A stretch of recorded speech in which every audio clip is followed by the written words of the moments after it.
সোনিয়া।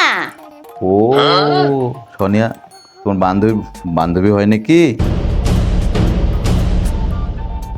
তোমার ক্যারেক্টার, আমার ক্যারেক্টার, আমার তুমি চরিত্র ফুলের মতো একজনকে ছাড়ো পবিত্র। আরেকজনরে ধরো, তোমার সমস্যাটা কি? আমার চরিত্র আমার ফুলের কি- মতো পবিত্র, এখানে দাঁড়ায় কথা বললো, আমার দিকে তাকায় কি বলছো? মোর হারাটা জীবন কে এরুমেটে যাইবে? এই ক্যারেক্টার লুজারে বিয়ে করে কয়দিন আগে মোর বান্ধবীর লগে করছে ইটিস পিটিস, হ্যাঁ খাইছে ধরা, খাইয়া ছেঁচা খাইছে। ভালো কথা, ছেঁচা খাইয়ে কইছে মুই জীবন আর এরম হরমু না।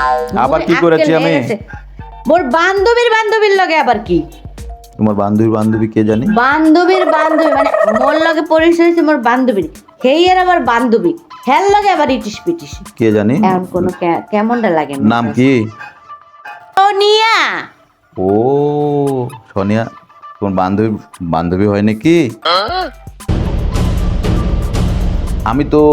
আমার তো খালাতো চাচাতো বোন। খালা তো চাচা তো বোন দেখাচ্ছ না? আরে হ্যাঁ? বললো ভাইয়া একটু আসেন না বাসায়, একটু মাথা ব্যথা করছে, একটু ওষুধ নিয়ে এসে দেন দোকান থেকে। মাথা ব্যথা করছে, ওষুধ নিয়ে এসে দেন? নাকি হইতেছে একটু এসে মাথাটা টিপে দিয়ে যান, গা টিপে দিয়ে যান, হাত পা টিপে দিয়ে যান? আরে না, করলে কি হয় ভালো। না না ওইরকম কিছু না, আমি ওই যে বাম নিয়ে এসে দিয়েছি ওকে, মাথার মধ্যে লাগানো বাম এই বাম। ক্যারেক্টার লুজ মানুষের দিয়া মানে মাথা ব্যথা করছিল। এই চুপ চুপ চুপ চুপ। আমি জীবনটা তেনা তেনা হয়ে গেছে, তেনা